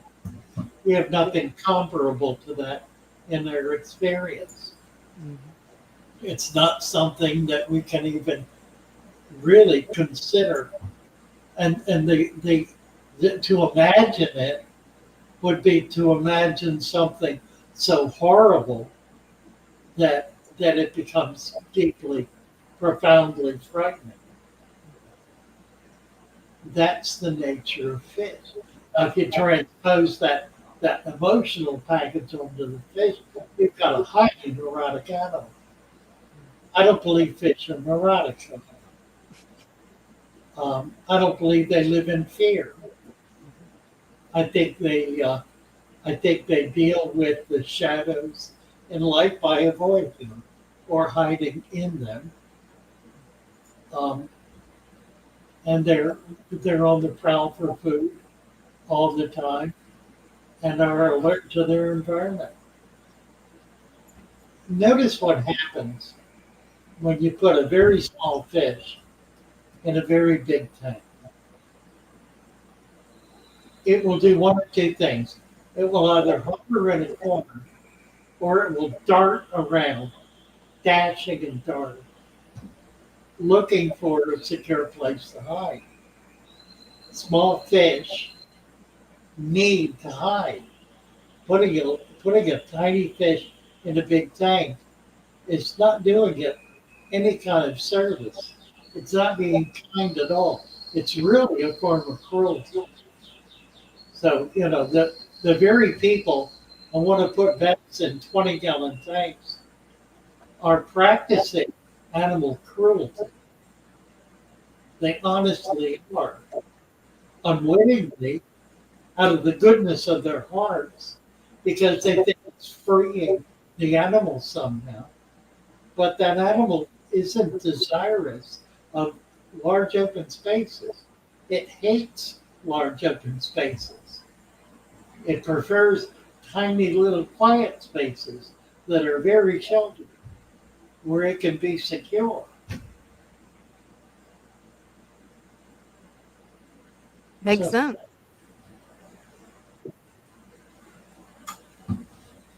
Charles Fitzgerald. Hey, Charles. Hey, how's it going? Good. How are you? Good. I wanted to show Dina that the turtles, they're here. Oh, cool. You see them? They're Oh, so adorable. Oh my. Is that cool? So this one's the razorback Yeah. Oh, musk he's turtle. adorable. Here's the three-striped mud turtle. Oh, how nice. They are just adorable. That's a razorback mud. Musk, razorback musk over here. Think of Three-striped mud turtle right here. Nice. They are. Yeah, I don't think I've ever had a razorback musk. That's pretty cool. Did Yeah, I've you got catch to look it? into them. You What was it? What? You catch it or buy it? I bought it on myturtles.com, both of them. Very good. So Nice. like, Actually, that's where I got mine too. yeah. So this one here, I asked for a male. I know it's a male, so it only gets about 3 or 4 inches. This one I'm not too sure yet. It could be a male, but the females get bigger. So hopefully it's a male that stays 3 or 4 inches as well. But Nice. Hopefully. Super animals. Musk turtles are great. so, Father Fish, you said you got rid of your turtles, huh? Yes. I heard. Well, I gave them to a turtle guy, local, Okay. who has a large collection of turtles. What kind of turtles were those though? They were mud turtles. They were mud turtles like this one. Yeah. But 'Cause they were different species. They were from actually they were caught in Delaware. And there's my ram cichlid right there that I didn't tell you about. Oh, look at him. Little Pretty one. it's a little girl. Is it a girl? Is it a female? Yes, it is. It is. I wanted a male because the males are more colorful. Well, Oh. yeah, the female is too. You see her red belly. Yeah, but if she goes in the light, she has blue speckles just like the male does, I guess. Well, no, it's different.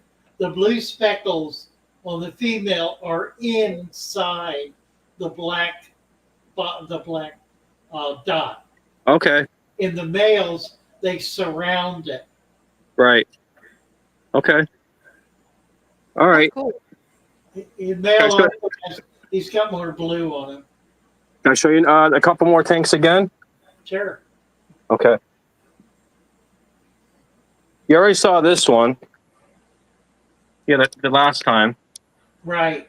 Right. Nice. And you notice it is a little cloudy hue to it. Because I haven't really done much to it except for put the plants in there. Because the stem plants, they melted back, so I put rooted plants in there now. Yeah. So, but it's been running for this may will be a year. So. Nice. No, it looks great. and she's got tons of babies in here. Her guppies had tons of babies. They even right there. I think she had on the back. I see smaller ones now too. So Lyre I tail. love that bowl. Pretty. yeah, you see that one right there? That's actually an anglerfish. Oh, That one cool. right there's an anglerfish. That's a guppy. That's the male guppy. Yeah. That's a rasbora, a green neon rasbora right there. Yeah.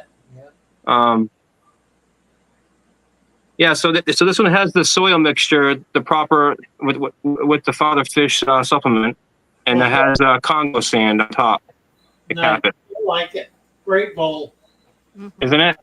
All right, I want to show you hopefully the Savini cichlid out so you can see with that, because last time he wasn't out. Let's see if he comes out when we sit here. He was just out. Oh, there he is. You like Savini cichlids? Oh, wow. Father Fish, do you like Savini cichlids? I know you like cichlids like I do. Yeah, you bet. I don't see him. Where? He's right there. See him in the back? Barely. Maybe he'll come out. Yeah, hopefully he'll come out. He's gotten bigger. He's got more color to him because I know they turn like yellow and orange as they get bigger. Right. He'll come out on the corner. I think he'll come out. Hopefully. They're very timid, and that guy right there is a featherfin catfish. I think he's full grown already, I believe. Right. He is beautiful. Oh, yeah. He eats too much though. That's the problem. Right.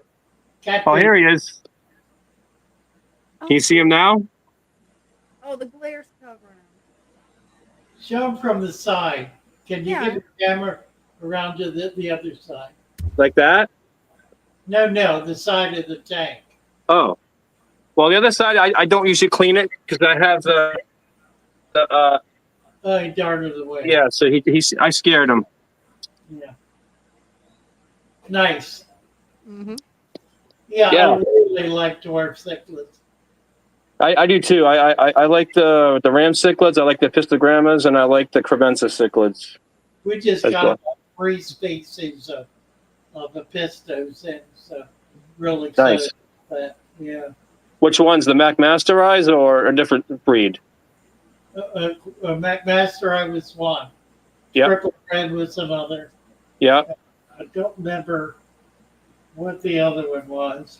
The cockatoides is pretty as well. Cockatoides, yeah, that's what it was. Oh, that's what it was?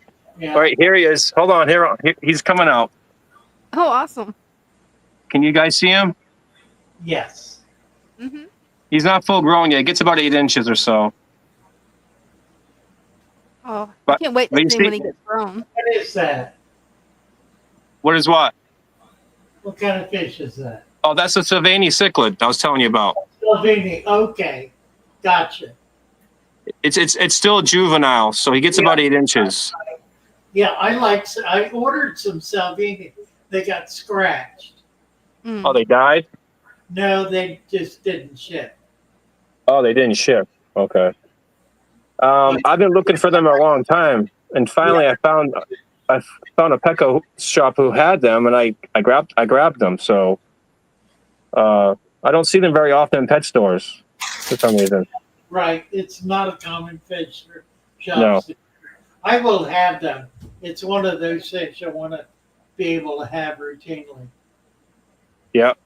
The only thing is that if you have a male and female, and they lay eggs, they'll get really aggressive, just like the jewel cichlid does. Oh, that's right. That's the nature of a cichlid. Yes. I thought I had 2 male jewel cichlids back in the day in this tank, and it was a male and female, and she laid eggs. I had a couple fry. They died. I had like 4 times, and I had other fish in here. They never bothered until that time, and they were just killing the other fish. I took them out, put them in my 20 gallon back then, Right. and then for whatever reason later on he killed the female. I don't know why. Oh, no. Well, So she was ready and he was. what was that? She was not ready and he was. Oh, maybe, yeah. Yeah. But so like Most of the fry at the third time they all died, and the fourth time I got 6 of them. And I tried to sell them, but no one wanted them, so I just gave them to Petco because I just want something different. Yeah. So I don't know. I guess they're not that popular. I don't know. Well, you already described the issue with them. They get a little big. They get aggressive. They're Yeah. pretty easy to spawn. It's kind of the saga of the Central American cichlid. They all kind of fall in the same category. They're either big ones or they're medium. There are smaller ones, but they all have basically the same kind of behavior pattern. Yeah. You know, they wind up. Yeah, but I know when you do it. But Father Fish, I know when you guys do it, you separate them. You put them in a separate tank because of that. Right. Right. Yeah. Okay. And then we raise the fry in that tank. And I try to sell I got a question. So you right, exactly. I got a question. So you said that I talked to some people before you. Are you talking about Tommy Denda? His name's Tommy Denda, I think. Is that what you were talking about this past Wednesday? I guess. About the book? Yes. Mm-hmm. Yeah, because he wanted me to flip through it. It's Tommy, right? Yeah, that's right. Yeah, because He's one of the because he's in the book, right? He's one of the contributors to the book. Yes, that's right. Where is he from? Denmark. Oh, Denmark, really? Okay. Yeah. That's a far place away. Right. Yeah. Well, one of the authors is in Denmark. Another one is in Scotland. A third one is in York, England. 3, and then there's one in California. Okay. Where's the 5th one? The 5th one is in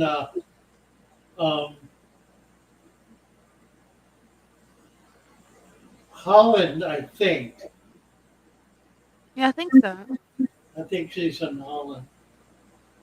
Is that her name's Tila or something? In the book? Tisha, yeah. Oh, that's how you pronounce it? Yeah, Tisha. Yeah. She's a big aquascaper, right? Yes. Mm-hmm. Yeah. Okay. Cool. Cool guys. Yeah, they are. Remarkable people. Okay. Well, thank you so much. Thank you. Nice to see your tank. Mm-hmm.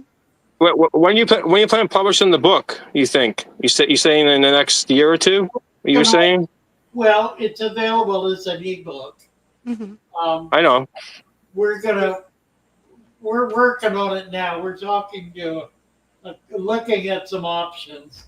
I think I have settled on a publisher. The rest of the guys are not on board with me yet, but I think they will be. We got a good deal with them, so we'll probably have something out. I think by spring. But frankly, we're not going to sell as many or make as much money as we will in the ebook. And we're planning to Correct. the concept of the ebook to turn it into the search engine. Mm-hmm. Okay. That's cool. So it's going to be something that'll be of lasting value and be able to be used more expansively. Mm-hmm.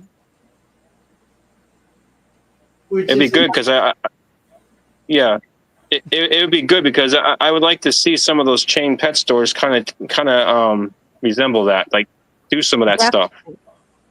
Yeah, because they don't do that. I think they will. I think they're, it's going to go one way or the other. They're going to either get rid of their fish and go straight out dry goods, which is frankly what they ought to do. They ought to just get out of fish altogether because they do not handle it well. They handle it poorly universally. The problem is they built a chain a supply chain that caters to that market. Mm-hmm. And it goes all Yep. the way back to the farmers in Thailand. Mm-hmm. So it's kind of hard to overcome. So they kind of forgot the true essence of keeping fish, really, because I see a lot of times you go in there, especially around this time of the year, they have ick a lot. They do. Yeah. Yeah, this is So I'm fighting it here every day. Yeah. Six I've been seasons. fighting it too. yeah, I got you. Because of the cold weather, right? That's probably one of the main reasons. Yeah, because it's a cold water animal. Mm-hmm. So it loves cold weather. Yeah. Okay. That it does. Okay, guys. I think the reality is that as we're able to continue to push the natural system, Mm-hmm. it will eventually begin to make serious inroads into the industry. And I think what we'll begin seeing is a return of the mom and pop store, providing more plants, more fish, more nano tanks, more of the kind of thing, more dirt and deep substrate, frankly. More natural systems. Yeah,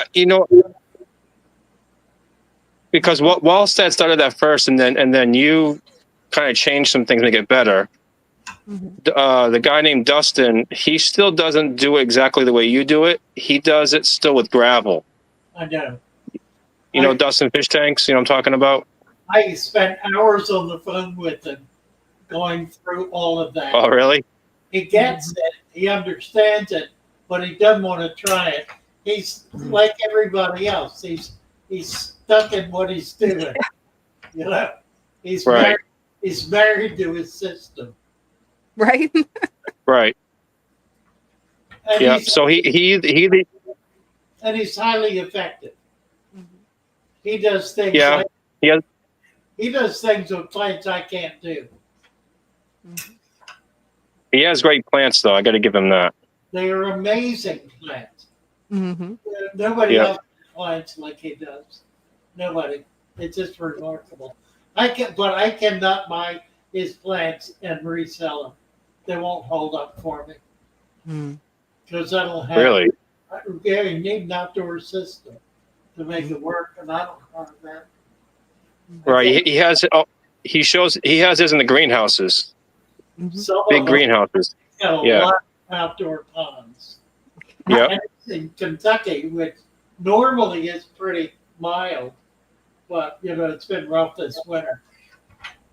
And I'm sure he's taken a hit on a lot of his ponds. But I'm sure. He lives in a big greenhouse.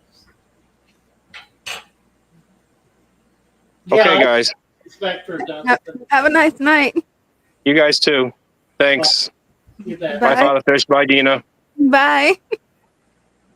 Oh, you've got to see this comment, Father Fish. I'm gonna see if I can put it on screen. If you can find a better fish pond, let me know. Let me know. Right.